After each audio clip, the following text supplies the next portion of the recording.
Once you understand this one thing, your entire perspective on life will change. I'm Georgia, and in this video I'm going to be talking about how science has brainwashed you into perceiving reality in a particular way.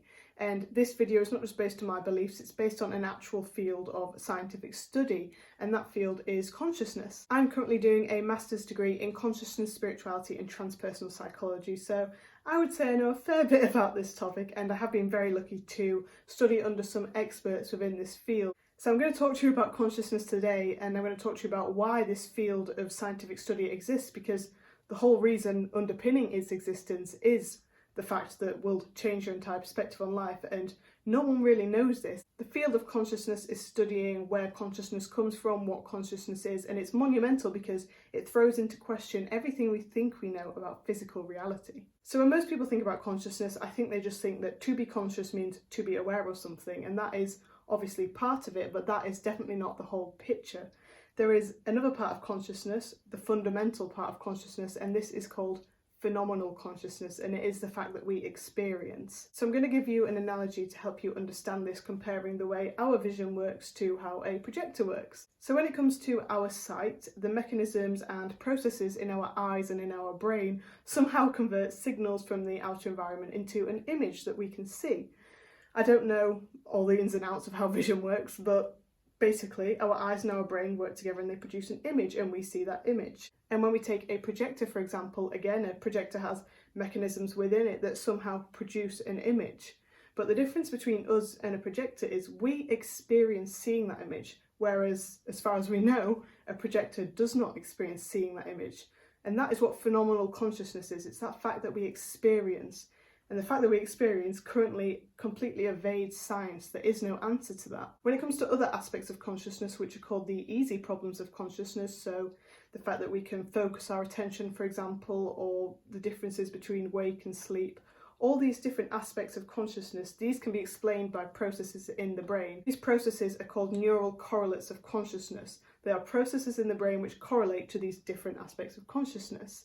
But when it comes to phenomenal consciousness, the fact that we experience, there is no answer in the brain to show us that the brain produces that. We don't know that. And that is why this field of study exists, because there is currently no answer to how consciousness is produced. So mainstream science, which takes a materialistic standpoint, just assumes that the brain produces consciousness, but we don't know that. Generally, there is this mainstream view that everything is physical, we live and then we die and that's it, nothing happens afterwards. But this whole study of consciousness, the fact that we don't know that it's produced in the brain, completely changes that. And this is why it's so important. Once you understand this fact, that consciousness is a complete and utter mystery, this suddenly opens the door for all these other spiritual understandings of reality to be real. So for example, a lot of spiritual traditions tell us that ultimately consciousness, or maybe something even deeper than consciousness, is the ultimate reality, and physical reality derives from that. And when you understand consciousness studies and the fact that we don't understand where it comes from, suddenly that is a real potential. And the law of attraction, for example, is about consciousness influencing physical reality.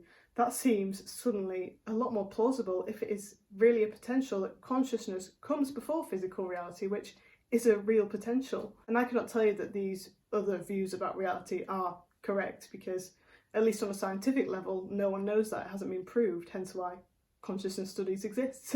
But when you look at all the evidence and all the facts that don't seem to fit into the materialistic view of reality, suddenly it seems very plausible that one of these alternative explanations of reality, for example, the idea that consciousness comes first, suddenly these seem very plausible. So the fact that we don't fully understand consciousness yet might just seem like a minor blip in scientific study that will be solved soon.